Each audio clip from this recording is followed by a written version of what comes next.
Guys उस दिन हम लोगों ने ये सिंपल माइक्रोस्कोप का थ्योरी कर लिया था, राइट? तो सिंपल माइक्रोस्कोप का थ्योरी के बाद we were not able to do the numerical of that, तो इसका एक न्यूमेरिकल कर लेते हैं।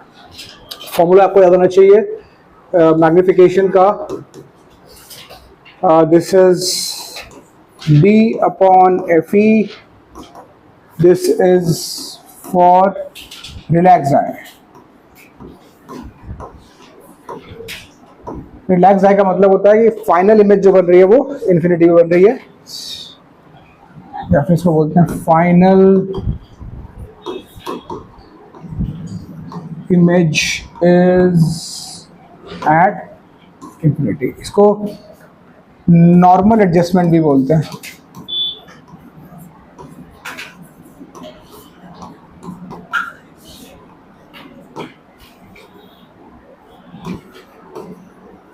ठीक है, इसको नॉर्मल एडजस्टमेंट भी बोलते हैं। और फिर दूसरा फॉर्मूला होता है मैग्निफिकेशन का 1 + d upon fe।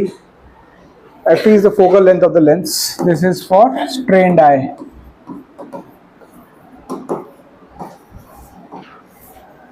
so this is relaxed eye, this is strained eye। यहाँ पे final image is at d, final image is at d। d is the minimum distance of least distinct vision, 25 centimetre. ठीक है, और यहाँ पे maximum एडमिस्ट, इसको maximum magnification का case भी बोलते हैं। सो मैक्सिमम मैग्निफिकेशन बोलो या स्ट्रेन आई बोलो या ये बोलो, इन तीनों का एक ही मतलब है, ये वाला फॉर्मूला। और रिलैक्स आई बोलो, चाहे फाइनल इमेज एट इन्फिनिटी बोलो या फिर नॉर्मल एडजस्टमेंट बोलो, d/f। ठीक है, तो एक फटाफट से क्वेश्चन लिखो आप लोग। इस क्वेश्चन के बाद हमको स्टार्ट करना है microscope, compound microscope. What is the maximum angular magnification? What is the maximum angular magnification of a simple microscope?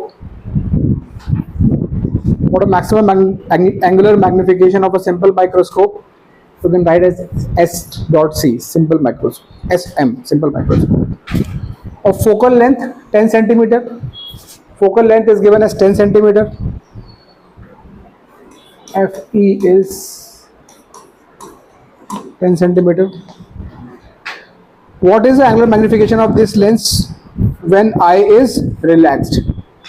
What is the angular magnification of this lens or this microscope when the eye is relaxed? So दो पूछे हैं, maximum angular magnification और what is the magnification when eye is relaxed।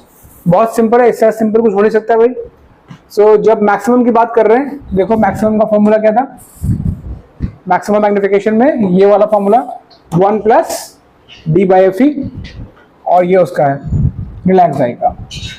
ठीक है, तो पहले को part में क्या करेंगे? पार्ट ए में magnification would be 1 + d/fe। So 1 + d की वैल्यू बतानी जाएगी, d बताना चाहिए 25 centimetre. d is always 25 centimeter and this is 10, so this is 2.5 + 1 which is 3.5। this is answer for the first part। second part में same magnification is a quantity but we will use d/fe। this will be 25/10 which is 2.5। okay, अब यहाँ पे एक important बात है, in this formula, right, magnification 1 + d/fe।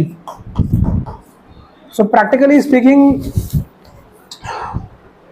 a focal length of 5 centimeter, focal length of 5 centimetre is pretty small, right. वो 5 centimetre focal length से नीचे आप जाना चाहोगे तो मैन्युफैक्चरिंग में it's a very very big challenge. It's almost a flat lens, so you have to manufacture with a very high precision. तो ये आप लोग मतलब समझो कि वैसे तो हम फोकल लेंथ को 0.1 भी कर सकते हैं, 0.1 करके 25/0.1 मतलब 250 के मैग्निफिकेशन तक जा सकते हैं, बट वो 0.1 सेंटीमीटर फोकल लेंथ का लेंस, ये आप फोकल लेंथ कैसे बनाओगे? तो इसलिए इसकी लिमिटेशन है टिपिकली जो मैक्सिमम मैग्निफिकेशन आप अचीव कर सकते हो on practical grounds, not on theoretical grounds, on practical grounds maximum magnification that you can achieve from a simple microscope is approximately 9 times आप चीज को मैग्नीफाई कर सकते हो। You can magnify an object maximum 9 times, not beyond that. But typically when we are looking at things which are very very microscopic in nature, we will not be able to do with this kind of magnification. We need something else which can magnify even further, 100 times, 200 times, 250 times bigger. So उसके लिए we use compound microscope, ठीक है। तो compound microscope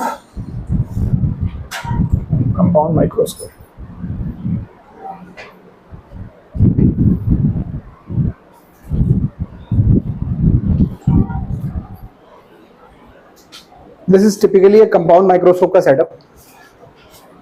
compound microscope में बस 2 lens होते हैं, एक होता है ऑब्जेक्टिव, इसको ऑब्जेक्टिव इसलिए बोलते हैं क्योंकि ये ऑब्जेक्ट के पास रखा होता है, इसलिए इसका नाम है ऑब्जेक्टिव। और एक दूसरा लेंस यूज करते हैं, दोनों कॉन्वेक्स लेंस होते हैं, ये होता है आईपीस। अब आप समझ सकते हो कि पहले एक लेंस से मैग्निफिकेशन मिल रहा था, अब नेट क्या हो रहा है, आपने एक और लेंस लगा दिया तो डबल मैग्निफिकेशन, मतलब डबल क्या मतलब उतने टाइम्स और बढ़ जाएगा। तो पहले ये इसको मैग्नीफाई करेगा थोड़ा, फिर जो इसकी इमेज बनेगी वो इसके लिए ऑब्जेक्ट का काम करेगी, राइट। तो again it will magnify, so ultimately जो फाइनल इमेज बनेगी वो मैनी टाइम्स मैग्नीफाई होगी, क्योंकि this is a combined magnification of this lens and this lens. So इसको ऑब्जेक्टिव क्यों बोल रहे हैं? क्योंकि ऑब्जेक्ट के सामने रखा है।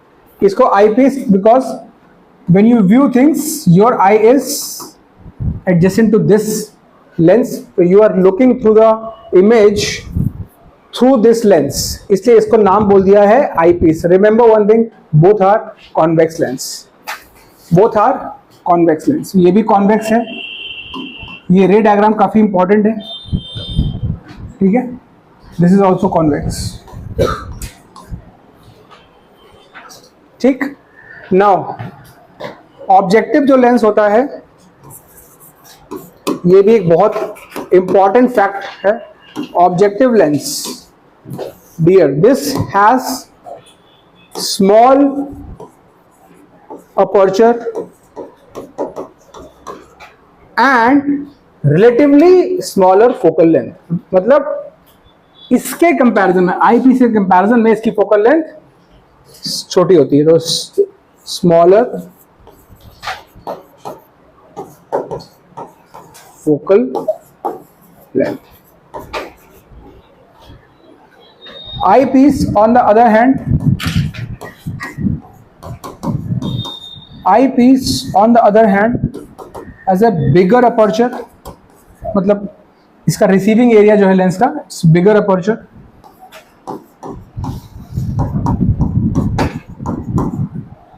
And bigger focal. मतलब बिगर मतलब ऐसा नहीं कि बहुत बड़ी, एब्सोल्यूट, अल्टीमेटली हमको स्मॉल फोकल लेंथ ही चाहिए, बट आपस में इनमें कंपैरिजन किया जाए तो अगर ये 1 सेंटीमीटर का होगा तो ये 2 सेंटीमीटर का, और ये 2 सेंटीमीटर तो ये 3 सेंटीमीटर, आसपास ही होते हैं। बट आई पीस का फोकल लेंथ थोड़ा सा ज्यादा रखा जाता है for execution, ease of execution, bigger focal length,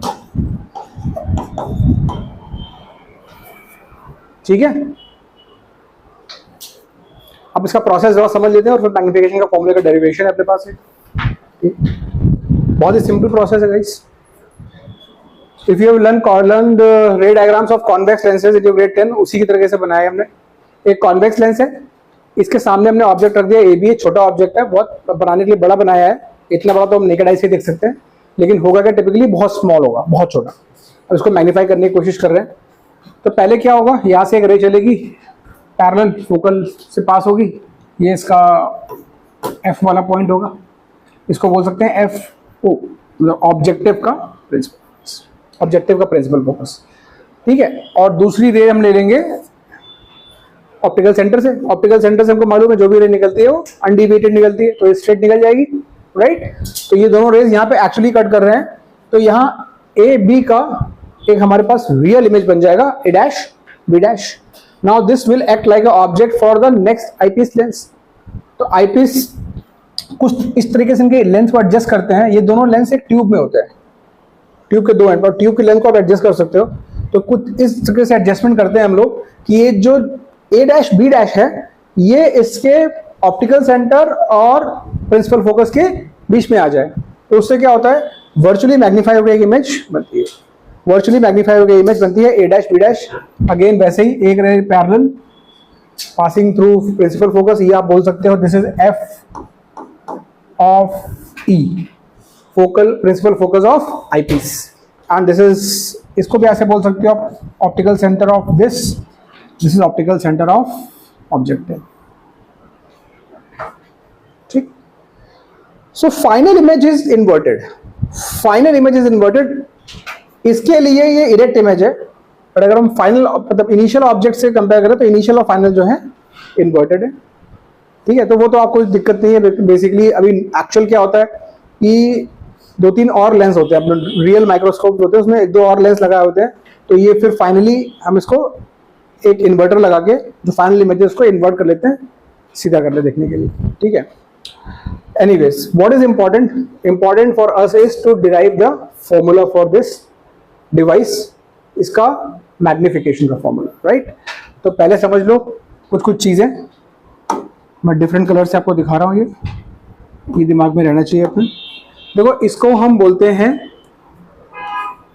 ये टर्म्स हैं अपने को ऐसे ही, इसका टर्मोलॉजी भी ऐसे याद करना पड़ेगा, तो फॉर्मूलेस भी ऐसे ही हैं। ठीक है, तो this is object distance from objective, तो इसको हम बोलते हैं U O, make sense, U for object distance and O because it is of the objective lens, so U O. इसी तरीके से आप ये समझ सकते हो कि ये जो बन रही है distance, this is V O, small V है ये, make sense, V O image distance of objective. इसी तरीके से डियर फ्रेंड्स आप समझ सकते हो कि ये जो चीज है इसको मैं यू ई बोल सकता हूं, ऑब्जेक्ट डिस्टेंस फॉर आईपीस, क्योंकि इसकी जो इमेज है वो उसके लिए ऑब्जेक्ट है, राइट। ओके, और ये जो चीज है ये है एफ ओ, ये जो चीज है वो है एफ ई। Very simple. और ये जो डिस्टेंस है ना, ये टोटल डिस्टेंस, ये यहां से लेके यहां तक, इसको बोलते हैं ट्यूब लेंथ, क्योंकि ट्यूब के एक एंड पे ये लेंस होता है, दूसरे एंड पे ये लेंस होता है, तो इसको बोलते हैं ट्यूब लेंथ या फिर लेंथ ऑफ माइक्रोस्कोप एल। आगे बात समझ में, तो ये डायग्राम बनाने अपने को आना चाहिए, बहुत सिंपल है। आप हमको प्रिसाइसली क्या एक्सपेक्टेड है कि आप यू ओ वी ओ सब सही से दिखाओ, इनकी नेमिंग ठीक से करो, इसको ऑब्जेक्टिव बोलो, इसको आईपीस बोलो, राइट। और ये मतलब no one is testing your drawing skills here, people are testing your actual knowledge कि कौन सा लेंस कैसा है, ठीक है, एंड कैसे ऑब्जेक्ट का फाइनल इमेज ऐसा बन रहा है, ठीक है, दैट इज इम्पोर्टेंट। सो क्योंकि मैं इसलिए बोल रहा हूँ क्योंकि एग्जाम में फिजिकल पेपर लंबा होता है guys, physical paper is quite lengthy. अगर आप यहाँ पे अपना ड्राइंग स्किल्स दिखाने लग जाओगे तो you will definitely lose on some other, मतलब कि तुम्हारा टाइम वेस्ट होगा। इनको आदत होनी चाहिए जल्दी रफ हैंड से बनाने की, क्योंकि ये क्वेश्चन आप जब कर रहे होगे ना, ये सेक्शन डी या सेक्शन ई का क्वेश्चन होगा मोस्ट लाइकली। तो सेक्शन डी सेक्शन ई आप जनरली लास्ट में करते हो तो आपके पास टाइम बहुत कम होगा। तो इस सबको याद रखना है कि हमें फ्री रफ हैंड से, बिना किसी स्केल, बिना किसी उसके, अगर बनाने को बोल दिया जाए तो भी हम बना लें। जैसे कि मैंने बनाया है, इतना बुरा नहीं लग रहा, एडजस्ट मतलब एक्सप्लेनेबल है, तो इतना आपको आइडिया होना चाहिए। अगर आपकी आदत ही नहीं है कि आप एक स्ट्रेट लाइन फ्री हैंड से नहीं खींच पा रहे हो तो you will waste time. Okay, so need some practice before the exam. Okay, अब इसका डेरिवेशन की तरफ चलते हैं। देखो डेरिवेशन क्या है, मैग्निफिकेशन का है। तो मैग्निफिकेशन का फॉर्मूला मैंने आपको बताया था, 1 सेकेंड। मैग्निफिकेशन का जो एक्चुअल फॉर्मूला है, बेसिक फॉर्मूला, वो ये होता है, बताया था आपको मैंने, बीटा बाय अल्फा बताया था मैंने। किसी भी ऑप्टिकल डिवाइस के लिए we don't use linear magnification, we use angular magnification. इसका फॉर्मूला होता है बीटा बाय अल्फा, और डेफिनेशन वाइज क्या है, beta is the angle subtended by image, मतलब फाइनल इमेज जो आप देख रहे हो, उसी से मतलब है हमको। And alpha is the angle subtended by object, but when it is kept at D, when kept at D, because this is the maximum magnification you can achieve without any device, keeping things at least distance of distinct vision। ठीक है, ये definition याद है आप लोगों को? तो अब यहां से देखते हैं जरा, देखो अल्फा में तो कोई, अल्फा जब हम बात कर रहे हैं मतलब ऑब्जेक्ट का, तब तो ये कोई डिवाइस है ही नहीं, राइट। तो ये क्या है, ये एंगल है कुछ ऐसा, ऑब्जेक्ट आपकी आई से रखा है डी डिस्टेंस पे, और इसकी हाइट एच ओ है, हेड ऑफ ऑब्जेक्ट। तो अल्फा ये एंगल है, और अल्फा को हम बोलते हैं tan alpha, because it is very small, right, क्योंकि हम हाथी को नहीं देख रहे हैं, और इसलिए ये हो जाता है H O by D, correct. तो जाते हैं उस पर, यहाँ पे हम लिख देंगे, सिर्फ अल्फा की जगह लिख देंगे एच ओ। ये डायग्राम आप बगल में बना देना साइड में यहीं पे, ठीक है। When there is no device, there is no lens, this is the angle alpha. Alpha everyone knows, जो बंदा कॉपी चेक कर रहा है उसको मालूम है अल्फा मतलब ऑब्जेक्ट वाला एंगल, तो आपको समझाने की जरूरत नहीं है। This is the fixed nomenclature. So यहां से हम आ जाते हैं, लिख देते हैं भाई alpha is equal to H O by D, fix हो गया। अब बात आती है बीटा पे। बीटा पे देखो, ये है beta, this angle is the angle subtended at the eye. ये वही एंगल है जो इसने बनाया है, वही इसने, ये वाला एंगल है। चल क्या दिख रहा है आपको, सेम ही। अब चाहे ये वाला ट्रायंगल ले लो, चाहे ये बड़ा वाला ट्रायंगल ले लो, बीटा तो सेम ही रहने वाला है, राइट। तो यहाँ बीटा भी स्मॉल एंगल है, beta is equal to tan beta, तो हम इसको लिख लेंगे A dash B dash upon U E. दिख रहा है सबको, A dash B dash upon U E. बहुत सिंपल डेरिवेशन है गाइस, इससे ज्यादा सिंपल कुछ नहीं हो सकता है। टैन बीटा लिखना है अपने को, टैन बीटा लिखा हमने, ये वाला ट्रायंगल है। और मैं कोई चीज और बता दूं, ज्यादा चीजों को ऑब्वियस करने के चक्कर में मत पढ़ना। एग्जाम में लिख रहा है उसको derivation, in A triangle is this this this is this this is this, ये सब लिखने की जरूरत नहीं है। आप 12th में हो, 3 घंटे का पेपर है, फटाक से करना, सीधा लिखो from the diagram beta equal to tan beta is equal to this, that's it.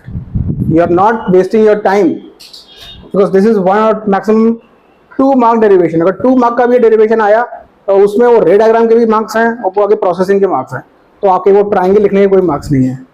जो आप लोग कि हमको 10 से सिखाया जाता है कि जब भी आप टैन थीटा लिख रहे हो तो पहले ट्रायंगल लिखो, कौन सा ट्रायंगल है वो आपके मन में हो रहा है, आप सीधे लिख रहे हो। सो tan beta is equal to A dash B dash upon U E. तो यहां से लिखा हमने बीटा इज इक्वल टू, मतलब थोड़ा सा ऐसे लिख लेना, beta is approximately equal to tan beta which is equal to A dash B dash upon U, ठीक है। अब डियर, इस डेरिवेशन को याद करने का तरीका क्या है, ये जो ए डैश बी डैश है ये आपका अनवांटेड गेस्ट है, क्योंकि ये इंटरमीडिएट एक वैल्यू है, ये इंटरमीडिएट एक इमेज की लेंथ है जिसका हमें कोई एक्चुअली मैग्निफिकेशन कोई मतलब नहीं, हमको मतलब है फाइनल मैग्निफिकेशन से। तो क्या करना है, ए डैश बी डैश को पिक्चर से हटाना है। क्या करना है, ए डैश बी डैश को पिक्चर से हटाना है। तो अभी हम क्या करेंगे, A dash B dash is the image formed by the first lens, right? A dash B dash is the image formed by the first lens which is objective. तो अगर मैं ऑब्जेक्टिव का लीनियर मैग्निफिकेशन लिखता, objective का linear magnification लिखता तो मैं क्या लिखता, A dash B dash, this is the image formed by objective. तो यहां से हमारे पास मैग्निफिकेशन का फॉर्मूला होता है length of image a dash b dash upon A B which is height of object a dash b dash upon ho। This is equal to v by U, this is equal to v by U. So इसको मैं लिख सकता हूँ vo by uo, vo by uo। v by U formula होता है। तो जिस lens के लिए काम कर रहे हैं देखो a dash b dash on this height of image on height of object is equal to v by u। ये आपको अप्लाई करते हो फॉर्मूला को ऑलरेडी मालूम है, राइट। तो इससे क्या होगा, अच्छा यहाँ पे एक चीज आप कर लो, ये a डैश b डैश, ये a dash b dash, when you put the value you will put this value with a minus sign, and this uo whenever you put this value you will put it with a minus sign. So let's आएगा वही, but let's put the sign as well. यहाँ पे एक minus लगा देते हैं और एक यहाँ पे माइनस लगा, बिकॉज ये लेंथ जब आप रख रहे हो a dash b dash is just length, so just to specify it's gonna be negative because it's inverted image, you put a minus sign, और यहाँ पे भी vo is positive, vo is negative, तो minus u। These are values guys, values. So this means a dash b dash आपकी value आ जाती है ho times vo by,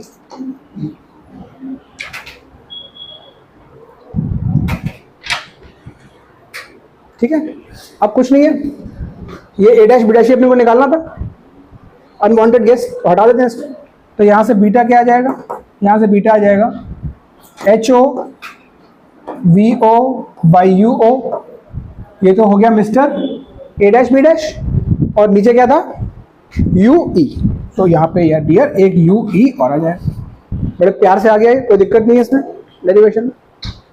अब मैग्निफिकेशन का पूरा रास्ता तय है हमारा, क्यों, क्योंकि यहाँ पे ये लिखा हुआ है ho बाई डी और बीटा ये लिखा हुआ है, अपने को बीटा बाई अल्फा करना, मैग्निफिकेशन अपने हाथ में आ जाएगा। सो मैग्निफिकेशन क्या लिखेंगे आप, बीटा बाई अल्फा, बीटा की वैल्यू लिखाओगे ये ho vo uo, ho vo uo ue, right guys. And alpha की वैल्यू होगी ho बाई डी, तो जाएगा d बाई h, अल्फा की वैल्यू। क्लियर है, ओके। ho से ho उड़ गया, तो थोड़ा इसको ऐसे लिख रहा हूं, इसको मैं लिख रहा हूं vo by uo and d by u। ये एक इंटरमीडिएट फॉर्मूला आ गया मेरे पास।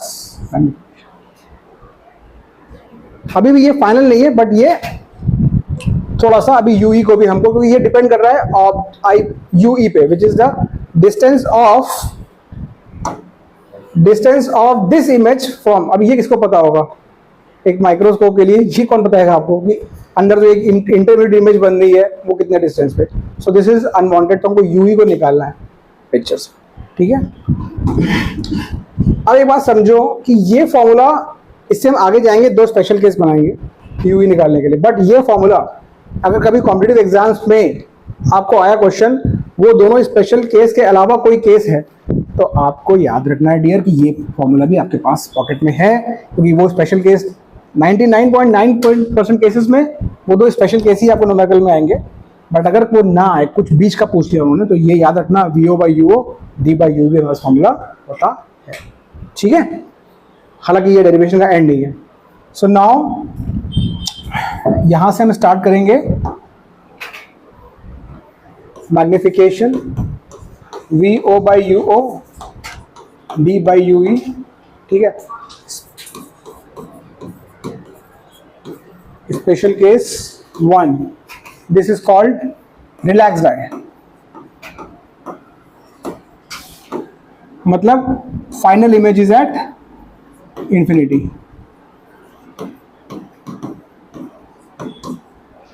Final image is at infinity. अगर फाइनल इमेज इंफिनिटी पे मतलब क्या हो गया, मतलब यार ये हो गया है ये जो इमेज बन रही है फाइनल ये वाली इन्फिनिटी पे, ठीक है। तो यूई की वैल्यू अब आप खुद बताओ, अगर ये फाइनल इमेज इन्फिनिटी पे जा रही है तो ये पॉइंट, ये ऑब्जेक्ट, ये जो इमेज है कहाँ पे होनी चाहिए, इसके फोकल लेंथ होनी चाहिए। इसका मतलब u is equal to F होना चाहिए, वो निकाल के दिखा देंगे, ठीक है। सो वही करना है अपने। तो हम जा रहे हैं ये, तो यहाँ पे हो जाएगा V E is equal to final images at infinity, इस तरफ, सॉरी उस तरफ, plus infinity, right. Final images at infinity, v is equal to infinity कर दिया। लेंस फॉर्मूला क्या है, 1 by V minus 1 by U E is equal to 1 by F E. तो 1 by infinity minus 1 by, ना U, actually मुझे ना पहले formula लिखना चाहिए फिर वैल्यू डालनी चाहिए, सॉरी। 1 बाई वी, बता रहा हूँ, एक मिनट रुक जाओ, देखो डियर, अब इसको समझने की कोशिश करना। हम बोल क्या रहे हैं कि फाइनल इमेजेस इन्फिनिटी मतलब बहुत बहुत दूर। तो अगर तुम वैसे देखो टिपिकली तो यस माइनस इन्फिनिटी होना चाहिए, क्योंकि यहाँ ऐसा लग रहा है इस तरफ आएगी। लेकिन एक्चुअली अगर तुम टेक्निकली देखो तो जब ये दोनों रेज पैरेलल हो जाती है तो हम क्या बोलते हैं, वो उस तरफ जाके इन्फिनिटी पे मिलेंगी। तो इसलिए प्लस इन्फिनिटी लिखना चाहिए टेक्निकली हमको, लेकिन हाँ उससे फर्क नहीं पड़ेगा क्योंकि इन्फिनिटी और इन्फिनिटी जीरो होने वाला, ठीक है। बट क्वेश्चन आपका वैलिड है क्या? तो यहाँ पे मैं डाल रहा हूँ 1 बाय इन्फिनिटी। अब देखो मैं यहाँ पे लिखूंगा 1 बाय माइनस यू ई। ये माइनस क्यों गाइस? यू ई एक वैल्यू है, एक वैल्यू है जिसको साइन के साथ डालना होता है, बात समझ रहे हो आप? और एफ होगा प्लस का एफ, तो यहां से आ जाएगा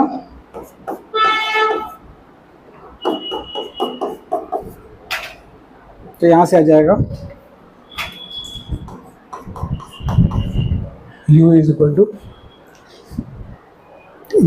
एफ।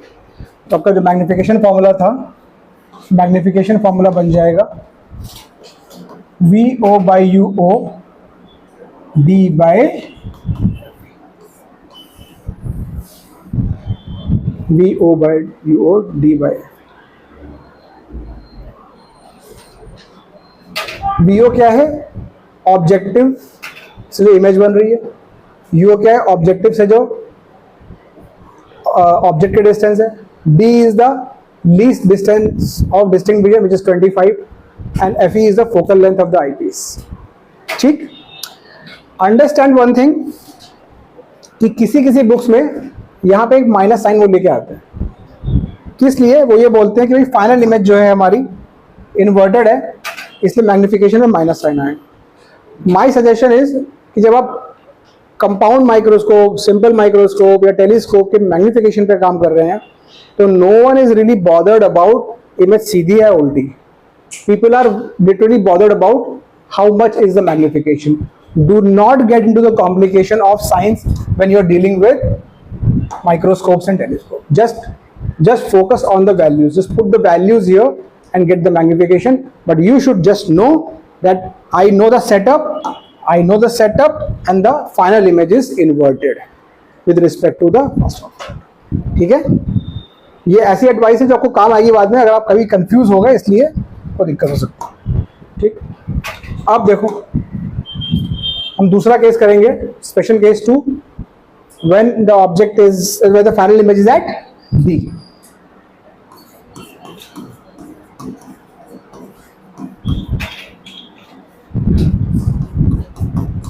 ये होता है strained eye, strained eye मतलब maximum magnification मतलब final image is at D. मतलब क्या? मतलब मैं ये कहना चाह रहा हूं कि ये जो इमेज बनी है फाइनल, ये इस आई के least distance of distinct vision पे है। मतलब ये जो इमेज है और जो आप यहां से व्यू कर रहे हो, ये डिस्टेंस इज D। क्लियर? तो यहाँ पे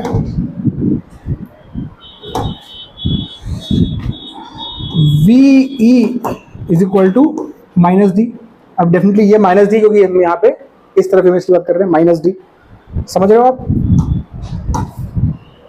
यहाँ पे कहीं होगा इधर, तो अब यहां से देख रहे हो इस साइड है तो माइनस डी, राइट?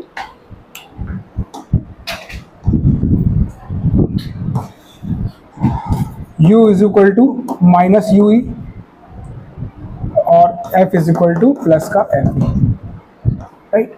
अब लगा लो फिर से formula, 1 by V minus 1 by U is equal to 1 by F. तो हो गया 1 by minus D, 1 by minus D minus 1 by minus U E is equal to 1 by plus का एफ ई। तो यहां से डियर मैं थोड़ा सा ये जगह इस्तेमाल कर लूं,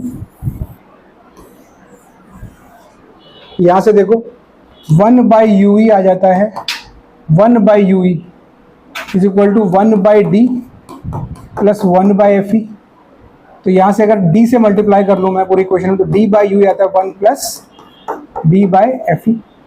अब इस डी बाय यू की वैल्यू मैं ओरिजिनल मैग्निफिकेशन में सेट कर दूंगा, तो मेरा मैग्निफिकेशन आ जाएगा, फाइनली आ जाएगा m is equal to VO by यूओ D by F E की जगह, सॉरी ये वाला डी बाई यू, ये वाला formula D by U E. तो यहाँ पे डी बाई यू ई में डाल रहा हूँ V O by U O is equal to 1 plus D by F, 1 plus D by. ये बहुत इंपॉर्टेंट फॉर्मूलाज हैं, बिल्कुल याद रहने चाहिए for a compound microscope. This is the magnification when the final image is at D और स्ट्रेन्ड आई और maximum magnification. सो ये डेरिवेशंस इंपॉर्टेंट है आपके लिए, बहुत आसानी से हम इसको भूल जाते हैं, बहुत आसानी से इसको भूल जाते हैं, उसको न्यूमेरिकल याद रखेंगे आप, लेकिन आप डेरिवेशन जो भूल जाएंगे। तो प्लीज रिमेंबर ये लास्ट मोमेंट वाले डेरिवेशन है, एग्जाम के 1 या 2 दिन पहले आपके आई के सामने से गुजरने चाहिए ये, वरना there is a high chance you might miss. अभी जितने प्यार से मैं करता हुआ जा रहा हूँ, आप एक भी स्टेप मिस करोगे इधर उधर चले जाओगे, आप फंस जाओगे डेरिवेशन में और टाइम लगेगा, नर्वस हो जाओगे एग्जाम में। ठीक है, इसको मेक इट अ पॉइंट कि before the exams you have to brush it up, right? not 1 month before the exam, 2 days before the exam, unless until God has given you his gift of saving everything permanently. मेरे पास नहीं है वो। Okay, अब यहां से थोड़ा सा और अप्रोक्सीमेशन करेंगे हम, क्योंकि यहां पे यार देखो इन दोनों ही फॉर्मूले में ना वीओ बाई यू अभी भी बैठा हुआ है, राइट? वीओ बाई यू अभी भी बैठा हुआ है। तो मैग्निफिकेशन के लिए आपको मतलब कहीं ना कहीं ऑब्जेक्ट डिस्टेंस या इमेज डिस्टेंस आपको निकालना ही करना पड़ेगा, राइट? तो इसको हमको अप्रोक्सीमेट करना है इस फॉर्मूले को। Remember in many books, in many physics literature, this is the final formula, VO by UO 1 plus D by F E, या फिर VO by यूओ D by F E. यहां से हम नेक्स्ट आगे कर रहे हैं, please remember you have to understand it's a big approximation which is only done in NCERT और नोवेयर एल्स। ठीक है, तो एनसीईआरटी ने ये मैग्निफिकेशन का फॉर्मूला अप्रोक्सीमेशन किया है और वो न्यूमेरिकल्स भी हिसाब से देते हैं, और चूंकि एनसीईआरटी में है तो ये अप्रोक्सीमेशन कहीं ना कहीं रिफ्लेक्ट हो सकता है जेईई मेंस या सीईटी में भी। तो ये जो अप्रोक्सीमेशन है, इसके फॉर्मूले जो रिजल्ट आएगा वो आपके लिए बहुत इंपॉर्टेंट है। डेरिवेशन यहाँ तक चल जाएगा, लेकिन अगला जो पार्ट है उसका जो फाइनल फॉर्मूला है वो आपको अच्छे से याद रखना है। ठीक है, तो यहाँ से हम 2 फॉर्मूले पहले बाहर निकाल लेते हैं। पहला फॉर्मूला बाहर निकाल लेते हैं हम मैग्निफिकेशन का, m is equal to VO by यूओ D by F E. एक ये केस है, केस 1 था। केस 2 था m is equal to VO by UO 1 plus D over F, right? अब जरा देखो यहां पे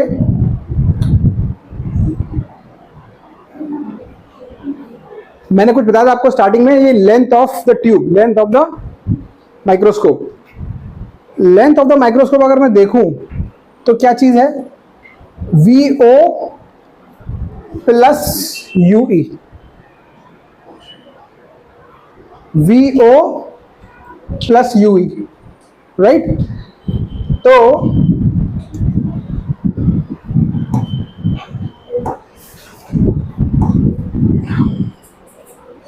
length is magnitude of VO plus magnitude of UE। क्या नाम मैं चाह रहा हूं कि don't put the sign here, it is just addition of two lengths, ठीक है। अब यहां पे हम करना क्या चाहते हैं, VO और UO को हटाना चाहते हैं and we want to bring L into picture. We want to remove VO and UO and want to bring just L into picture. तो कैसे करेंगे, 1 by V minus 1 by U is equal to 1 by F, right? हमको ये formula हमने IPS के लगाया था, यही फॉर्मूला अगर हम लगाते ऑब्जेक्टिव के लिए तो क्या लिखते, 1 by VO minus 1 by UO is equal to 1 by FO।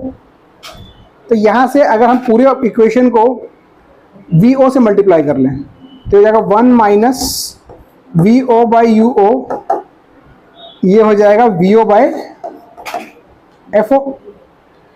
तो इसका मतलब ये हुआ कि अच्छा अब ये देखो, यहीं से देख सकते हैं, ये ऐसे देख लो आप, VO बाई UO, थोड़ा और मैं आपको क्लियर कर देता हूँ, इसको इधर ले आता हूँ, ये बोल देता हूँ 1 माइनस V बाई F,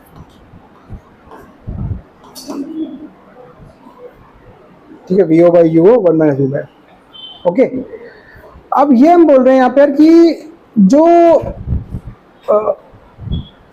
ये जो क्वांटिटी है FO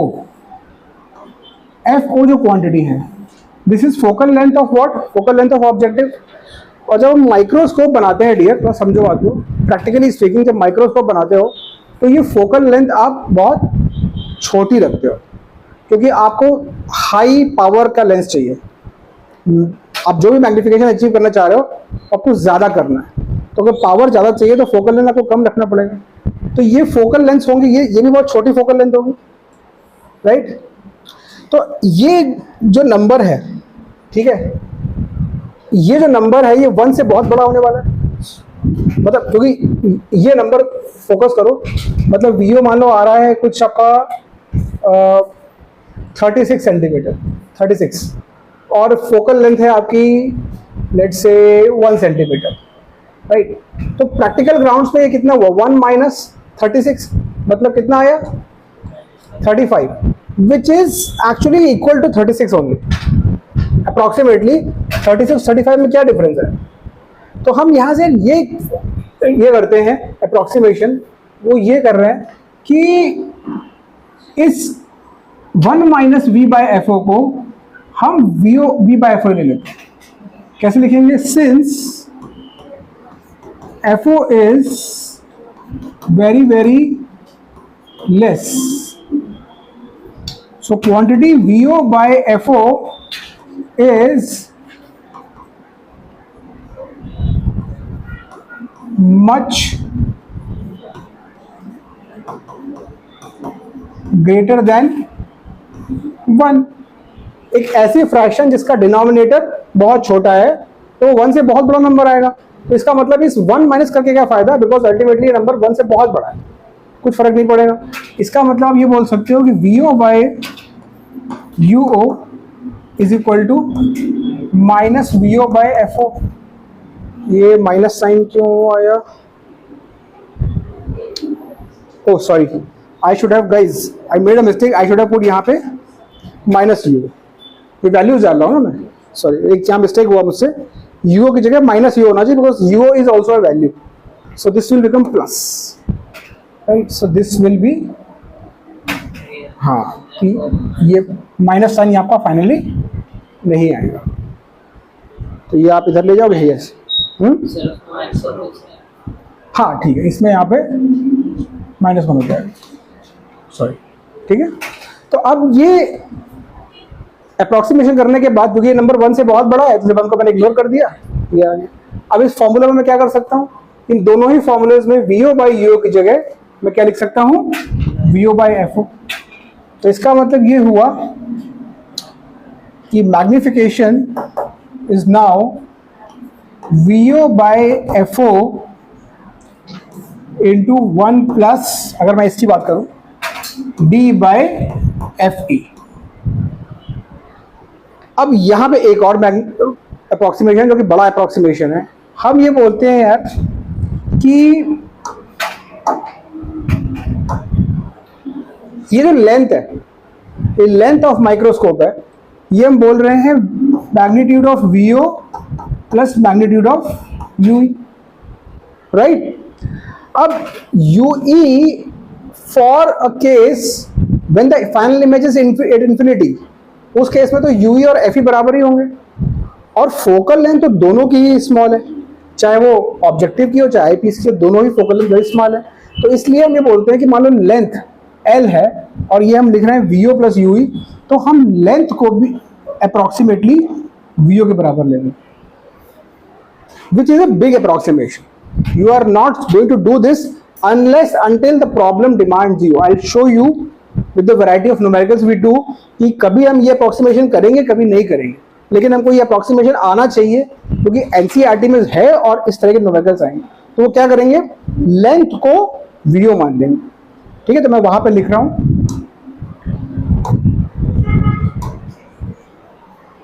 second approximation,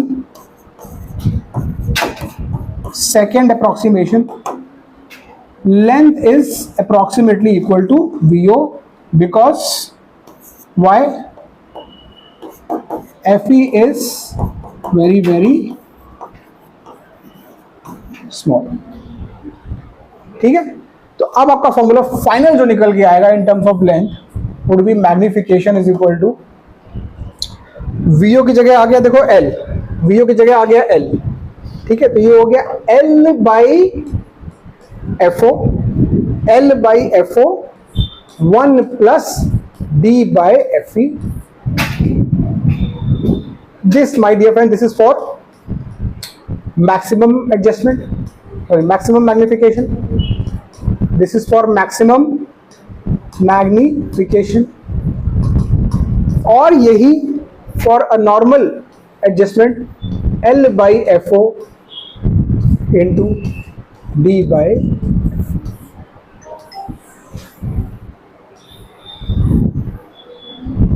this is for normal adjustment, ठीक है। थोड़ा यहाँ पे ट्रिकी है मामला, आपको इसलिए मैं बता दूं कि थोड़ा स्टार्टिंग में आपको लगेगा अजीब कि इतने सारे अप्रोक्सीमेशन कर रहे हैं और कब कौन सा आपको फॉर्मूला यूज करना है। गाइस ट्रस्ट मी, अगर आपको मेरा यकीन नहीं हो रहा है तो आप ये वाला पोर्शन एक बार एनसीईआरटी सिर्फ पढ़ के देख लेना, आपको एब्सोल्युटली कुछ समझ में नहीं आएगा उन्होंने क्या किया है, इधर कुछ समझ में नहीं आएगा। मुझे आज तक समझ में आएगा उन्होंने क्या लिखा है। आई एम 100% श्योर कि इनको खुद को पढ़ने के लिए बोल दिया जाएगा, उन्होंने समझ में क्या लिखा है। मैंने अपने कई दोस्तों से भी बात करी जो बहुत सालों से पढ़ा रहे हैं, भाई ये क्या लिखा है, कहता है ये अप्रोक्सीमेशन किसी समझ में नहीं आता। लेकिन हाँ, आप उसको आप HC वर्मा से पढ़ोगे तो जिस तरीके से मैंने आपको समझाने की कोशिश करी है, HC वर्मा ने इसी अप्रोक्सीमेशन को इस तरीके से समझाने की कोशिश करी है, वो एक्सप्लेनेबल है, ठीक है, थोड़ा बहुत समझ में आ जाता है। अब मुद्दे की बात यह है कि सर फॉर्मूला हम कौन सा लगाएंगे, हम ये वाले फॉर्मूले लेके चलेंगे, ये वाले फॉर्मूले, या फिर ये वाले। जब न्यूमेरिकल आएगा तो समझो बात को, अगर आपको क्वेश्चन में दिखाई दे कि वो लेंथ आपको दे रहा है, आपको लेंथ दे रहा है और फोकल लेंथ दे रहा है, सिर्फ बाकी कोई इंफॉर्मेशन आपको नहीं दे रहा है, तो समझ जाना कि वो लेंथ वाले फॉर्मूले ही लगाने के लिए बोल रहा है, ठीक है। और जब वो लेंथ की बात ना करे, वो आपको UO दे दे, मतलब ऑब्जेक्ट की ऑब्जेक्टिव लेंस से डिस्टेंस वो आपको इंफॉर्मेशन प्रोवाइड करे, तब समझ जाना कि ये अप्रोक्सीमेशन नहीं करना है, even though length is given. If you know UO, you will never ever go with this approximation. Only when they do not specify you UO, you are clueless, because अगर आपको UO नहीं पता है तो आप VO नहीं निकाल पाओगे। अगर UO पता है तो VO निकाल लोगे 1/V 1/U फॉर्मूले से, लेकिन अगर UO ही नहीं पता तो VO कैसे निकालोगे, तो स्टक हो जाओगे। लेंथ दी होगी तो आप लोग इस फॉर्मूले पे आ जाओगे अप्रॉक्सीमेटेड, काम बन जाएगा अपना। और अगर ये दिया रहेगा तो ये इन फैक्ट इनके खुद के एनसीईआरटी के उसमें एक्सरसाइज में एक प्रॉब्लम है जिसमें अगर आप लेंथ वाला फॉर्मूला लगाओगे, ये दिया हुआ है, अगर आप लेंथ का फॉर्मूला लगाओगे अप्रोक्सीमेशन वाला तो आंसर नहीं मैच करेगा, आंसर आपका इससे ही मैच करेगा। और इन्होंने अपने बुक लिटरेचर में ये फॉर्मूले गायब ही कर दिए। एनसीईआरटी ने ये फॉर्मूले आपको दिखेंगे ही नहीं एनसीईआरटी में लिखे हुए वीओ बाई यू वाले, जबकि उनके खुद के न्यूमेरिकल्स में सॉल्व करते टाइम यूज किए। सो this is a definitely flaw in their literature and they have not got any पता चल भी गया तो कौन दोबारा रिप्रिंट करने का झंझट करे, तो चला आ रहा है। बट हमें अपना रास्ता निकालना है। आपको आप किसी भी जगह अच्छी फिजिक्स पढ़ोगे तो आपको टीचर ये बताएगा, ठीक है। तो आपको मैं दो चीजें बता दी हैं कि ये फॉर्मूला भी सही है, ये भी सही है, कब किसको इस्तेमाल करना है, ठीक है। Derivations are important. Okay, so अब एक फटाफट आप लोग न्यूमेरिकल लिखो, इसका टेलीस्कोप भी करना है। देखो फॉर्मूले में आपके पास टेक अवे क्या है, ये 1 नंबर 2 नंबर, ठीक है, ये वाले एक्चुअल फॉर्मूला है प्लीज, ये आपका एक्चुअल फॉर्मूला है जब आपको यूओ दिया रहेगा, और जब यूओ नहीं दिया होगा, लेंथ दिया होगा, तो ये वाले फॉर्मूला। ओके, अच्छा एक चीज और before I go to this, एक चीज और है, यहां पर जरा इस मैनिपुलेशन के फॉर्मूले को देखो, यहां पे तो नहीं लेकिन यहां समझ में आता है। एफ ओ और F E, F O and F E दोनों ही डिनोमिनेटर में है। इसका मतलब अगर आपको इस बंदे को मैक्सिमाइज करना है तो आपको इसको भी मिनिमाइज करना पड़ेगा और इसको भी मिनिमाइज करना पड़ेगा, राइट। तो आपके पास अगर आप डिजाइन करने जा रहे हो एक कंपाउंड माइक्रोस्कोप, ठीक है, आपके पास 50 लेंस पड़े हुए हैं अलग अलग फोकल लेंथ के, और आपको डिजाइन करना है एक कंपाउंड माइक्रोस्कोप, और आपसे बोला जाए कि चूज करो 2 परफेक्ट लेंस, एक ऑब्जेक्टिव के लिए और दूसरा आईपीस के लिए, तो आप क्या करोगे, आप करोगे उसमें से लोअर ऑर्डर में से फोकल लेंथ को आपने किया सबसे कम वाली, फिर उससे एक ऊपर वाली, सबसे कम फोकल लेंथ वाला, उससे एक ऊपर वाला, इन दोनों को अलग कर लिया। जो सबसे कम वाला है उसको बना दिया ऑब्जेक्टिव, और जो उससे जस्ट ऊपर वाला है उसको बना दिया eyepiece. This is how you will answer the question in the exam. So मैं यहाँ पे लिख देता हूं, both FO and FE should be as small as possible.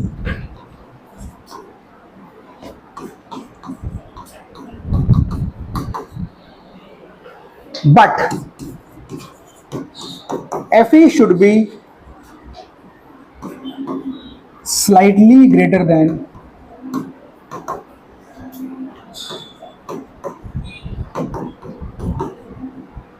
F. This is how you will design the how you will select the lenses. मतलब मेरे पास मान लो एक 1 सेंटीमीटर का लेंस है, एक 2 सेंटीमीटर का, एक 3 सेंटीमीटर का, एक 10 सेंटीमीटर का, ऐसे। अब मुझे बोला गया कि इसमें से 2 लेंस चूज करो, मुझे बनाना है क्या, कंपाउंड माइक्रोस्कोप, 2 लेंस चूज करो। मैं फटाक से इन दोनों को चूज कर लूंगा, इसको बना दूंगा ऑब्जेक्टिव, इसको बना दूंगा आईपीस, ठीक है।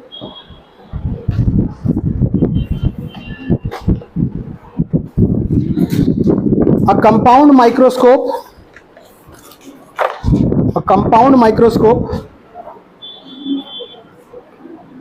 has an objective of focal length 1 centimeter, has an objective of focal length 1 centimeter and an eyepiece of focal length 2.5 centimeter. A compound microscope has an objective of focal length 1 centimeter and eyepiece of focal length 2.5 centimeter. Full stop. An object has to be placed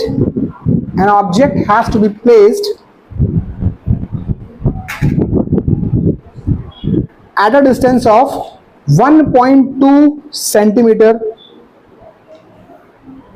1.2 centimeter away from objective lens. An object has to be placed at a distance of 1.2 centimeter from the objective for normal adjustment. For normal adjustment मतलब final image is at infinity. Question A, find the angular magnification. Find the angular magnification. B, the length of the microscope tube. The length of the microscope tube. ठीक है guys? Is there any need to repeat the question? You want me to repeat the question? हाँ? Yes? No? Okay. तो vital information मैं यहाँ पे लिख देता हूँ फटाक से. अपने को बंदा दे रहा है कि FO is 1 centimeter, FE is 2.5 centimeter, UO is minus का 1.2 सेंटीमीटर. UO is माइनस का 1.2 सेंटीमीटर. पूछा है मैग्निफिकेशन और ये भी बताया है it's for normal adjustment. Normal adjustment है मतलब final image is at infinity. Final image is at infinity मतलब रिलैक्स है. तो देखो फॉर्मूला क्या था,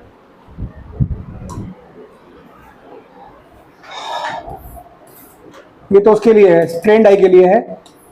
ये वाला फॉर्मूला है हमारे पास किसके लिए, नॉर्मल एडजस्टमेंट के लिए. VO by UO D by FE. VO by UO D by FE. So magnification VO by UO D by FE. What we know? What we know? D is 25, FE is 2.5, UO is 1.2 and VO. So अब VO नहीं है अपने पास, तो VO कैसे निकालेंगे? 1 by V minus 1 by U is equal to 1 by F. Right? So यहाँ से V निकाल लेते हैं अपन. So 1 by V minus 1 by minus 1.2 minus 1 by this U is minus 1.2 and 1 by F, my dear friend, would be 1 centimeter. Very good. Guys, VO कितना आ रहा है? 6 आ रहा है. VO 6 आ गया. अच्छा, VO 6 आने के बाद just plug in the values here. Guys calculation घर पे देख लेना please. VO is 6, UO is 1.2. यहाँ पे साइन के चक्कर में मत पड़ो. 25 ओवर FE विच इज 2.5. देख लो values. VO by UO. VO 6 निकाला आप लोगों ने, UO 1.2, D is 25 and FE is 2.5. Focal length of. तो यहाँ से ये गया 0, ये हुआ 5, ये गया ये हुआ 0, ये हुआ 10. मैग्निफिकेशन आ गया 50. मैग्निफिकेशन आ गया 50. अब नेक्स्ट पार्ट पूछा है find the length of the tube. Length of the tube क्या होता है? UE. लेकिन ध्यान रखो ये कौन सा केस है? Final image is at infinity. इसका मतलब UE क्या होना चाहिए? FE. UE क्या होना चाहिए? FE. तो ये हो जाएगा VO प्लस FE और यहाँ पे सिर्फ वैल्यूज डालने, नो साइन. तो VO आया था 6 और FE था 2.5. तो लेंथ ऑफ आ गया माइक्रोस्कोप 8.5 सेंटीमीटर. 8.5 सेंटीमीटर.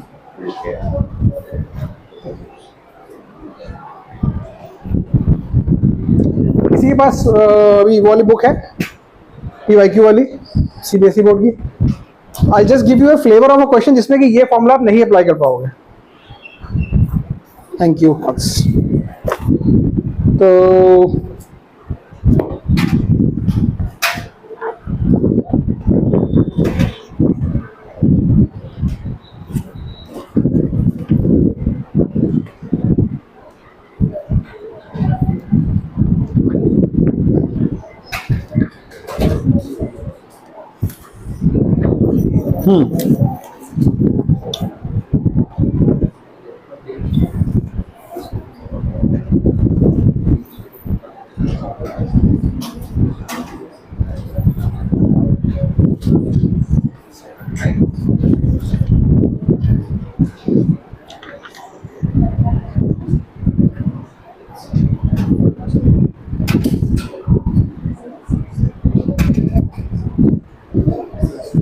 हाँ, अभी देखो ये क्वेश्चन है, जैसे ये 2022 में आया, ये बोल रहे हैं compound microscope consist of an objective of, मतलब ऑब्जेक्टिव का फोकल लेंथ दिया है, यहाँ पे ये फोकल लेंथ अपने को दिया है, ठीक है, ये फोकल लेंथ दिया है और लेंथ दिया है इसको, ठीक है। इसके अलावा ना यूओ की बात करिए ना वीओ की बात करिए, सिर्फ इतना दिया, एफओ दिया, एफई दिया और लेंथ ऑफ ट्यूब दिया। अब पूछा मैग्निफिकेशन। अब यहाँ पे अगर आप ये फॉर्मूला लगाने बैठे हुए भी हो, आपको वीओ और यूओ में तो एक चीज कोई चाहिए होगी, वो नहीं है, तो आप फिर वो आपको बोले या ना बोले आप ये फॉर्मूला लगा लोगे, ठीक है। समझ गए ना कि जब अपने को वीओ ना देके सिर्फ लेंथ दी है तो ये लगा दिया।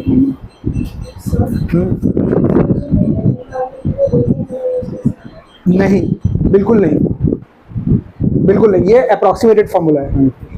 लेंथ के लिए अगर लेंथ पूछी जाएगी निकालने के लिए तो लेंथ आप हमेशा वीओ प्लस यूई करोगे, ठीक है। और यहाँ पे एक चीज और बता दूं मैं,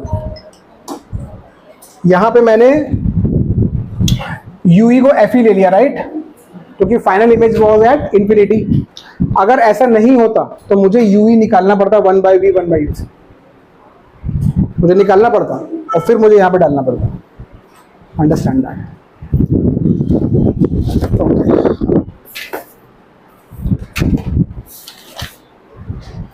अब फटाफट स्टार्ट करते हैं हम लोग telescope.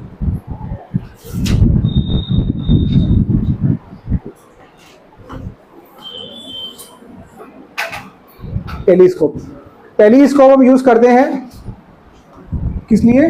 To see very very far objects, to see very very far objects. So device का नेचर सेम है, बहुत दूर की चीज है तो बहुत दूर की चीज होगी, हमारे आई पे बहुत एंगल जो करेगी, स्मॉल सबटेंड करेगी, तो we will not be able to see. Ultimately enhance करना है, बट थोड़ा सा सिनेरियो अलग है। यहाँ पे ऑब्जेक्ट, पहली बात तो हम कभी ऑब्जेक्ट को अपने आसपास ला ही नहीं सकते। हमारे पे जैसे माइक्रोस्कोप या सिंपल माइक्रोस्कोप या कंबाइंड माइक्रोस्कोप, गाइस ये समझो, सिंपल हो चाहे कंपाउंड हो, ऑब्जेक्ट आप एडजस्ट कर सकते हैं, चलो पास ले आते हैं, दूर ले आते हैं। बट टेलीस्कोप में क्या कर सकते हो आप? ये आप मून देख रहे हो, स्टार देख रहे हो, प्लैनेट देख रहे हो, तो वो तो जहां पे है वो कहीं पे है, आप उसको कुछ नहीं कर सकते हो। तो object is always at infinity and you want to still magnify. तो again you will use two different lens. First one would be objective, same. Other one would be eyepiece, क्योंकि इसके थ्रू हम ऑब्जेक्ट देखेंगे। So this one would be eyepiece. तो इनके roles में तो कोई चेंज नहीं है, but the way they play the roles would be slightly different, ठीक है। प्लीज थोड़ा सा यहाँ पे कॉन्सेप्ट है, यहाँ पे ऑब्जेक्टिव हम रखते हैं यहाँ पे बिगर एपर्चर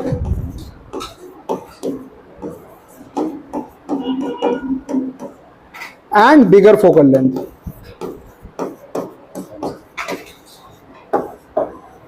अब ऐसा क्यों हो रहा है बताता हूं आपको। और आईपी से हम रखते हैं स्मॉल एपर्चर, ये बिल्कुल उल्टा है माइक्रोस्कोप, स्मॉल अपर्चर और स्मॉलर।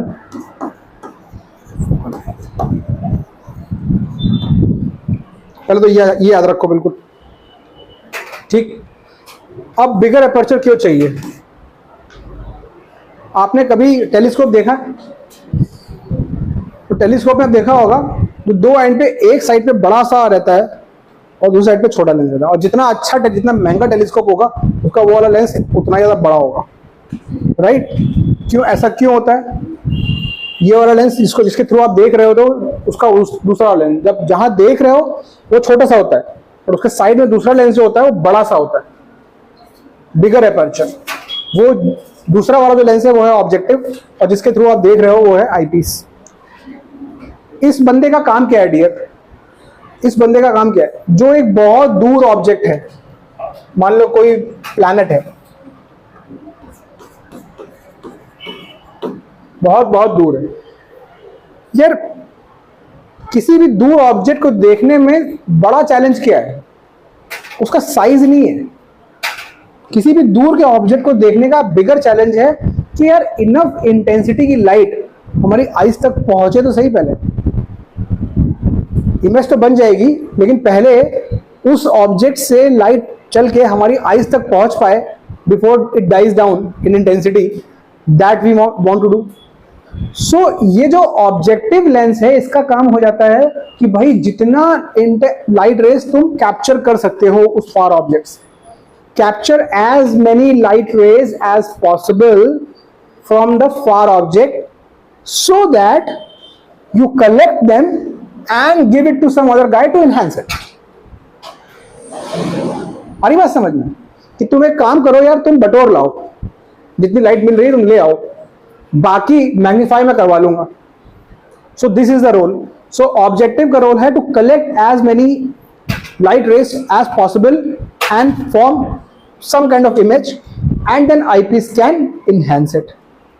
ठीक है, तो इसलिए तुम्हारा काम यहां पे हो जाएगा बिगर एपर्चर का। ठीक है, इस बिगर एपर्चर के चक्कर में ही टेलीस्कोप्स आर वेरी कॉस्टली। इसीलिए telescopes are very costly because इस एपर्चर का लेंस बनाना, manufacturing is quite a heavy process. ठीक, फोकल लेंथ क्यों बड़ी छोटी है इसके बारे में थोड़ी देर बात करेंगे when we derive the formula. ठीक, अब प्रोसेस क्या होगा देखो यार, प्लैनेट से रेज आएंगी, ऑब्जेक्टिव क्या करेगा, इसकी इमेज बना देगा। अच्छा, ये डिस्टेंस यहाँ पे क्या होगा, इन्फिनिटी। इन्फिनिटी से कोई भी जब ऑब्जेक्ट की रेज आती है तो कहाँ पे फोकस होती है, फोकल प्लेन पे, फोकल पे या फोकल प्लेन पे। तो इसका मतलब यार ये डिस्टेंस हो गया, इसमें यू तो हो गया इन्फिनिटी, यू और इन्फिनिटी हो गया। ये जो डिस्टेंस होगा, क्या मैं इसको एफओ बोल सकता हूं? बोल सकता हूं ना, क्योंकि फार रेज जो आती है वो कहां पे मिलती है, जाके वो फोकस में मिलती है। तो ये हो गया एफओ। ये देखो, अगर मेरी final image, if my final image is formed at infinity, वापस पता इंफिनिटी मतलब वहां पर नहीं जहां पहले बनी थी, somewhere very very far but not that far, right. So हमारा फाइनल इमेज अगर मैं इंफिनिटी में बनाना है तो ये चीज भी क्या हो जाएगी, एफ ई। ठीक है, ये एंगल यहाँ पे अल्फा है, इसका मैग्निफिकेशन टफ नहीं है फॉर्मूला, इसका डेरिवेशन वैसे तो आता भी नहीं है, तो ठीक है हम लोग कर लेंगे फटाक से। ये एंगल है अल्फा और ये वाला एंगल है बीटा, ये वाला ग्रीन एंगल।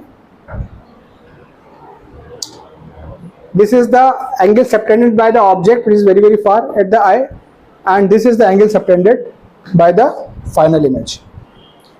अब remember there is a difference here, यहां पे अल्फा को हम यहां पे HO by D नहीं लिख सकते। Can anyone tell me why? You cannot bring the object at D ना, you are limited, so alpha is not that। so इस केस में आप अल्फा को HO by D नहीं कर सकते because you cannot bring the object at D। so यहाँ पे अल्फा हमको निकालना पड़ेगा, तो कुछ नहीं निकाल लेंगे, alpha is nothing but this angle. ठीक, तो जरा इसको हम कुछ नेम कर लेते हैं पहले। तो इसको हम बोल देते हैं PQ और इसको हम बोल देते हैं P डैश Q डैश। ठीक है, और इसको हम बोल देते हैं O मतलब ऑप्टिकल सेंटर ऑफ ऑब्जेक्टिव। इसको हम बोल देते हैं OE optical centre of eyepiece. बस नाम दे रहा हूँ गाइस ताकि मैं लिख पाऊँ अल्फा बीटा और कुछ नहीं। ठीक है, तो यहाँ पे देखो, अब मुझे मैग्निफिकेशन करना है तो अगेन फॉर्मूला तो वही हुआ, beta by alpha, angle subtended by the image and by object, beta by alpha. तो मैग्निफिकेशन के लिए आ जाते हैं हम लोग यहाँ पे। Magnification is again beta by alpha beta को क्या मैं लिख सकता हूं, P Q by Q O E. देखो बीटा पी क्यू, राइट, लिख सकता हूं मैं पी क्यू अपॉन, इसका नाम अलग कर देते हैं, उसका नाम थोड़ा सा अलग कर देते हैं, इसको बोल देते हैं एम, इसको बोल देते हैं एन। ठीक, तो मैं बीटा को लिख सकता हूं P Q upon M Q. Guys क्या बस हो गए, beta P Q upon M Q. So beta को लिख लिया मैंने P Q upon M Q. इसी तरीके से अल्फा को देखो, अगर मैं अल्फा को लिखूं, alpha equal to tan alpha, ये हो जाएगा P Q upon N Q.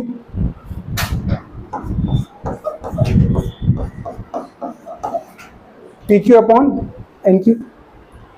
अब अल्फा बाय बीटा, अपने को बीटा बाय अल्फा करना है, तो क्या हो जाएगा, ये हो जाएगा P Q by M Q upon P Q by N Q, I guess, हाँ, P Q by M Q upon P Q by N Q. तो यहां से क्या आ जाएगा, N Q upon M Q. अब जरा देखो डेरिवेशन हो गया भाई खत्म। ये चीज है एफ ओ और ये चीज है एफ ई, एन क्यू है एफ ओ और ये एफ ई, तो आया ना basically F O by F E. क्या आया, F O by F E. This is the magnification for telescope. कब, जब final image is at infinity.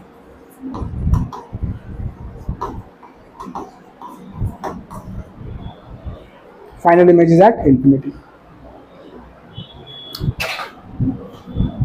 इसका डेरिवेशन आपको आज सच नहीं आता एग्जाम में, बट मान लो अगर आ गया तो, क्योंकि ये पूछ सकते हैं, एक शायद एक बार बोर्ड में पूछा गया है इसका भी डेरिवेशन। तो कुछ करना नहीं, देखो दो ट्रायंगल बनते हैं अपने को, बस इन्हीं दो ट्रायंगल पे फोकस करना है। ये वाला एक ये ट्रायंगल उठा लेना, यहाँ से बीटा निकल जाएगा, और ये दूसरा वाला ट्रायंगल जो है ये वाला, कलर ले लेता हूँ दूसरा मैं, ये दूसरा ट्रायंगल ले लेना, ये वाला ऑरेंज वाला, यहाँ से अल्फा निकाल लेना। तो क्या होगा, दोनों में ये वाली साइड कॉमन आएगी, वो कैंसिल हो जाएगी, तो रेशियो खाली इसका और इसका आ जाएगा, बस हो गया। ठीक, अब अगर final image is not at infinity, it is at D, तब क्या होगा, केस 2, ये केस 1 था, केस 2। अब ये टास्क मैं आपको दे रहा हूं in the interest of time. Final image is at D, ठीक है, मतलब यहां पे मैं क्या बोलना चाह रहा हूं डियर, कि ये जो फाइनल इमेज बनी है वो डी पे बनी है। तो using the formula, lens formula for this, right, और यही बाकी सब कुछ सेम रहेगा, एंगल टर्म्स में कुछ भी चेंज नहीं होगा यार, एंगल तो अभी भी tan अल्फा ऐसे लिखोगे, tan बीटा ऐसे लिखोगे, बस ये जो इमेज है वो इन्फिनिटी में ना होके डी पे, ठीक है। तो आप इसका मैग्निफिकेशन आप असर्टन करना, तो आपको मैग्निफिकेशन आ जाएगा 1 प्लस एफ ओ बाय, ये आप लोग इतना कर लेना, तो मेरे नोट्स में पढ़ा हुआ है डेरिवेशन, कुछ नहीं करना, यही चीज लिखनी है, बिल्कुल बिल्कुल यही चीज। और बस यहाँ जहां पे हमने ये चीज जो थी ना, ये वाली लेंथ, जो ये लेंथ थी एम क्यू, इसको हमने कर दिया था डायरेक्टली एफ ई। अब वो एफ ई नहीं होगी, वो होगी बेसिकली जो निकालनी पड़ेगी। तो तुमको v लेना पड़ेगा माइनस डी के बराबर, v लेना पड़ेगा माइनस डी के बराबर, और f is equal to F E, तो उससे ये लेंथ निकल आएगी, बस वही रिप्लेस करनी पड़ेगी एक्स्ट्रा, जो हमने 2-3 बार कर लिया डेरिवेशन में। मेरे नोट्स में पढ़ा हुआ है वैसे, आप लोग देख सकते हो। ये आपका फाइनल फॉर्मूला है।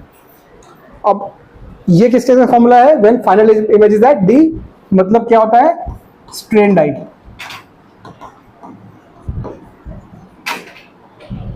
स्ट्रेन आई। अब देखो इस फॉर्मूले से अपने को समझ में आ रहा है कि एफ और एफ ई क्यों होने चाहिए बड़े और छोटे। मैंने स्टार्टिंग में क्या बताया था आपको, F O objective should be large focal length, large aperture और लार्ज फोकल लेंथ, और eyepiece should be small focal length. समझ में आ रहा है क्यों होना चाहिए। समझ में आ रहा है? FO आपको बड़ा रखना पड़ेगा क्योंकि आपको आपका मेन टास्क है मैग्निफिकेशन, और FE आपको छोटा रखना पड़ेगा। सेम चीज है। तो यहाँ पे मामला दूसरा है। अब अगर सोचो कि यहाँ पे आपके पास फोकल लेंथ दिए हो, जैसे हमारे पास एक आपके पास 10 सेंटीमीटर का है, एक 50 सेंटीमीटर का है, ठीक है, और एक 2 सेंटीमीटर का है, और एक 6 सेंटीमीटर का है। इन 4 लेंस में से आपको 2 लेंस चूज करने हैं। आपको टेलीस्कोप डिजाइन करना है इस टाइम। क्या डिजाइन करना है? टेलीस्कोप। पूछा गया कि कौन से 2 लेंस चूज करोगे, बढ़िया टेलीस्कोप बनाना है, तो आप बोलोगे अच्छा तो FO मतलब objective should be as large as possible, तो भाई 50 वाले को उठा लेते हैं, और IP should be as small as possible, तो हम 2 सेंटीमीटर वाले को उठा लेते हैं। That will give us maximum magnification. ठीक है, तो ये अंडरस्टैंड करना प्रॉब्लम अक्सर आते हैं एग्जाम में। They will give you set of focal length lenses and they'll ask you to choose which lens for objective, which lens for eyepiece, for compound microscope or for a telescope. Clear? Important है guys, right? क्योंकि ये questions होते नहीं है बाद में, अगर मैं पता नहीं है तो लोग घूमते रहते हैं कि इसके आंसर कैसे करने हैं। आप समझ गए हो क्यों? और रीजनिंग अगर पूछी गई तो आप इस फॉर्मूले से रीजनिंग लिख सकते हो। एक दो बार रीजनिंग आई है तो रीजनिंग के लिए फॉर्मूला लिखो कि मैग्निफिकेशन ये है तो ऑब्जेक्टिव ज्यादा होना चाहिए यार, FE कम होना चाहिए, इसमें ऑब्वियस सी बात है, बस लिख सकते। ठीक, अब एक इंपॉर्टेंट पार्ट जो क्वेश्चन मैं कराने वाला हूं आपको अभी एस्पेक्ट, ये पिछले 3-4 सालों में से हर बार मतलब किसी ना किसी सेट में रिपीट हो रहा है। कई के बाद 3-3, 4-4 सेट में रिपीट हो रहा है, बहुत बार आता है थ्योरी क्वेश्चन। ये है कि what are the limitations of this telescope. जो टेलीस्कोप आपने देखा है यहाँ अभी, ये इसको बोलते हैं refracting telescope. So question would be, what are the limitations of a refracting telescope? ये प्रॉपर थ्योरी क्वेश्चन है, इसका आपको 2 पॉइंट याद करने पड़ेंगे। मैं आपको समझा देता हूं, याद आप कर लेना।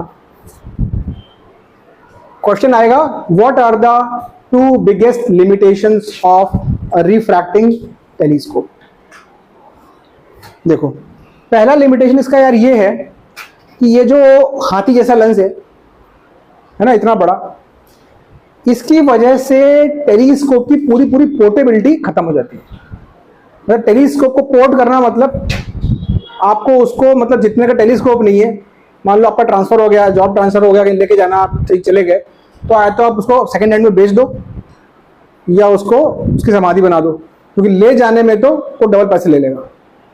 ये डिवाइस, एक तो ये इतना भारी लेंस, इसको उठाना इतनी मुसीबत, कहीं से ये क्रैक हो गया उठाने में रखने में तो बेकार। तो because of this bigger aperture lens, it's portability is almost 0, so it is highly not portable. ठीक है, it is not portable, plus portability के साथ साथ it is a manufacturing problem also to create such a big aperture lens. मतलब manufacture करने के लिए भी आपको काफी ज्यादा इन्वेस्टमेंट करना पड़ेगा टू क्रिएट दिस। आप समझ रहे हो यार, ये एक स्पेसिफाइड कांच का टुकड़ा नहीं है, ये एक स्पेसिफाइड फोकल लेंथ का एक प्रॉपर सा एक लेंस है, राइट? तो इसको मल्टीपल टाइम्स इसको रिफाइन करना पड़ता है, तब जाकर एक रिक्वायर्ड फोकल लेंथ की आपको लेंस मिलती है, और वो भी इतने बड़े अपर्चर की। So it is a very kind of difficult to manufacture kind of lens. So ये पहले पॉइंट के अंदर 2 पॉइंट आ गए। फर्स्ट, कि portability is not there because of the bigger aperture. Second, manufacturing is very difficult. आगे बात समझ में। अब देखो, जो दूसरा इसका प्रॉब्लम होता है वो होता है image distortion and chromatic aberrations. Image distortion and chromatic aberration.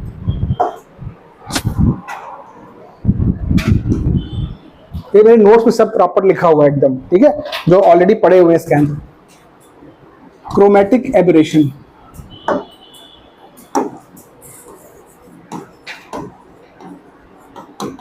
Chromatic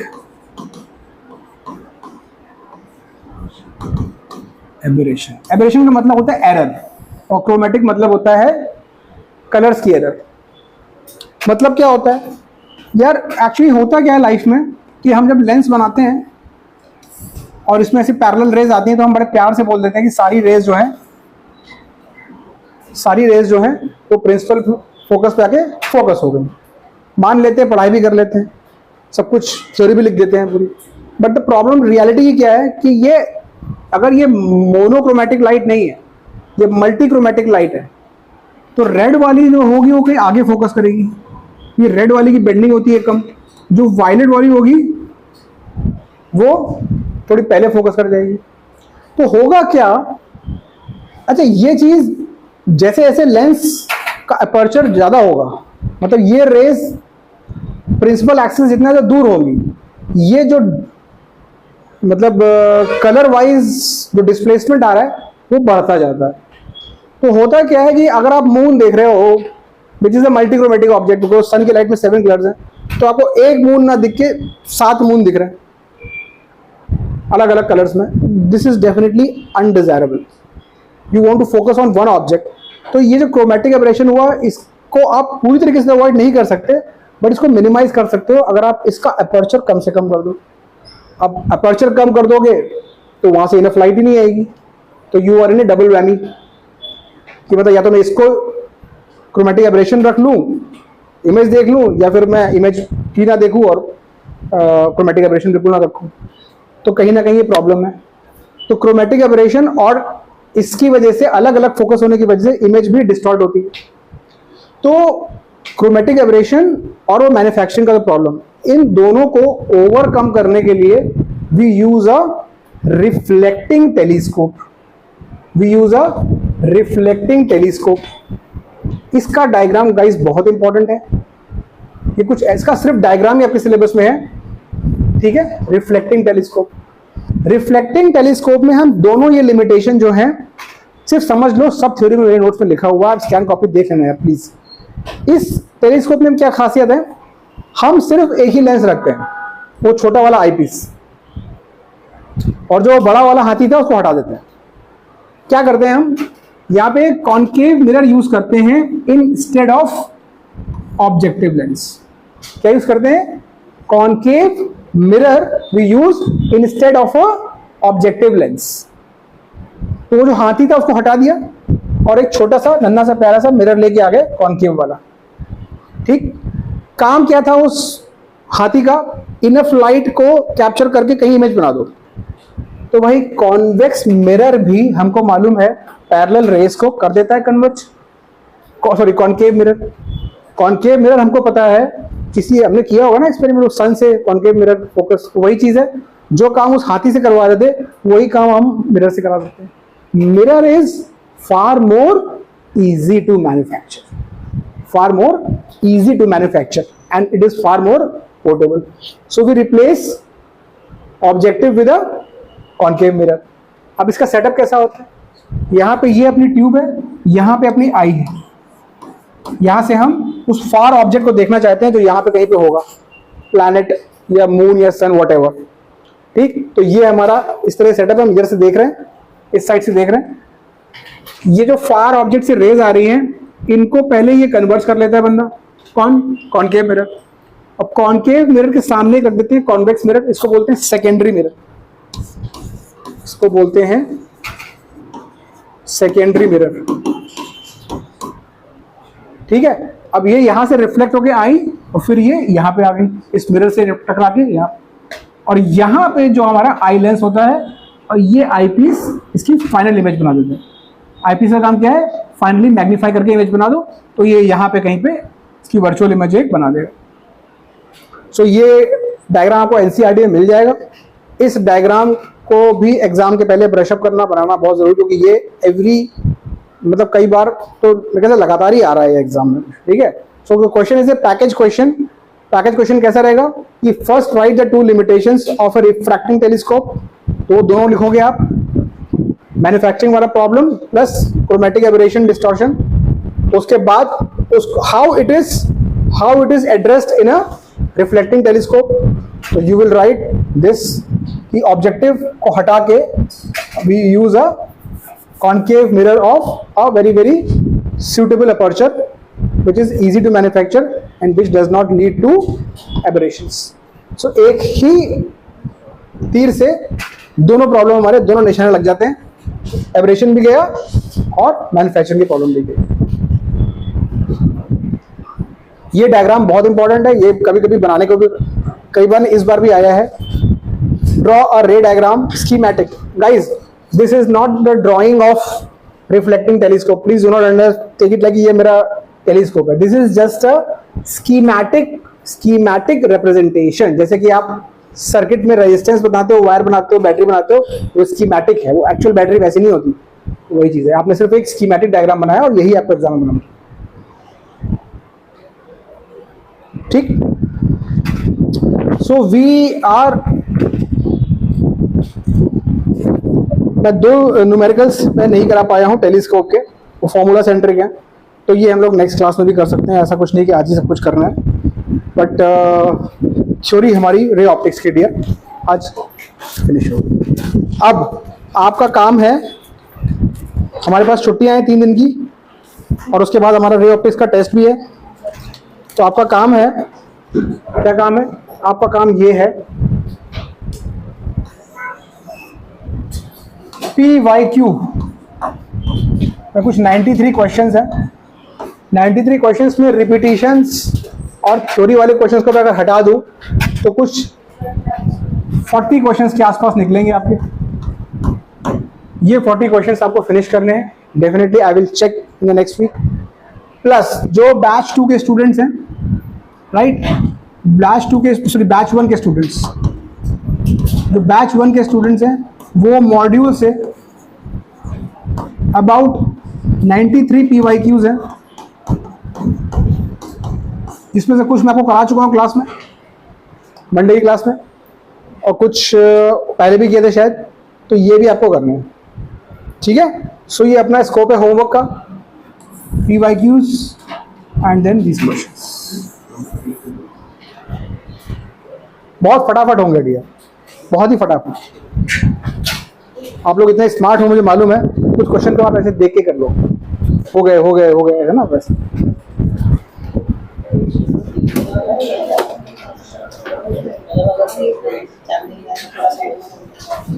thank you very much.